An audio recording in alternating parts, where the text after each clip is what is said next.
ಯಾಕಂದ್ರೆ students class 10 ಒಂದು trailer ಅಷ್ಟೇ. ಕ್ಲಾಸ್ 10 ಒಂದು ಟ್ರೇಲರ್ ಅಷ್ಟೇ. ನಿಮ್ ರಿಯಲ್ ಪಿಕ್ಚರ್ ನಿಮ್ದು real movie class 11 first piece ಅಲ್ಲಿ ಇದೆ.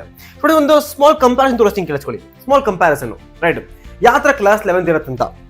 ಇದು ನಿಮ್ದು ಕ್ಲಾಸ್ 10 CBSE ಆಗಿದ್ರೆ ಸ್ಟೇಟ್ ಬೋರ್ಡ್ ಆಗಿದ್ರೆ ಟೆಕ್ಸ್ಟ್ ಬುಕ್ ನಿಮ್ದು. ಸೈನ್ಸ್ದು ಪಾರ್ಟ್ 1 ಪಾರ್ಟ್ 2 ಇದೆ ಹೋಗ್ಲಿ.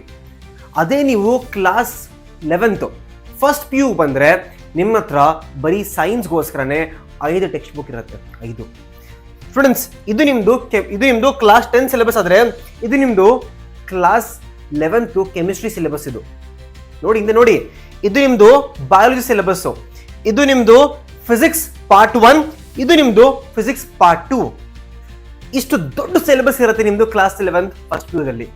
ಸೊ ನೀವು ಫಸ್ಟ್ PU ನ ಪ್ರಾಪರ್ ಆಗಿ ಓದ್ಲಿಲ್ಲ ಅಂತಂದ್ರೆ, ಪ್ರಾಪರ್ ಡೆಡಿಕೇಟೆಡ್ ಆಗಿ ಕರೆಕ್ಟ್ ಸ್ಟಾರ್ಟಿಂಗ್ ಇಂದ ಕಲಿಲ್ಲ ಅಂತಂದ್ರೆ ತುಂಬಾ ಕಷ್ಟ ಆಗುತ್ತೆ. ಇದೆಲ್ಲ ಸಿಲೆಬಸ್ ಯೋಚನೆ ಮಾಡಿ ನೋಡಿ ನೀವೇ. 11th physics, biology, chemistry.